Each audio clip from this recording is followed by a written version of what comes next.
Use Hangouts to keep in touch. Message contacts, start free video or voice calls, and hop on a conversation with one person or a group. Let's see how to install Google Hangouts on Android.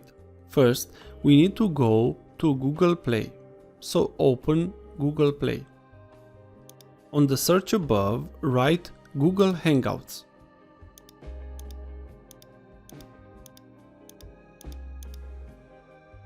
Now tap on search. After you have found the app, just tap on install and wait.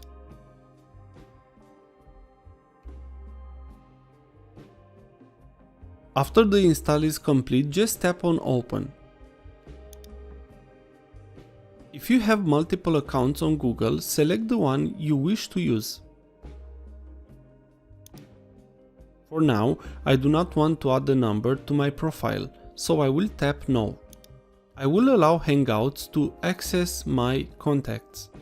I will tap next. Now I will tap allow. So this is your new account on Hangouts. If this was useful, please like, share and subscribe. Also, if you have any questions, please ask them on the comments area below.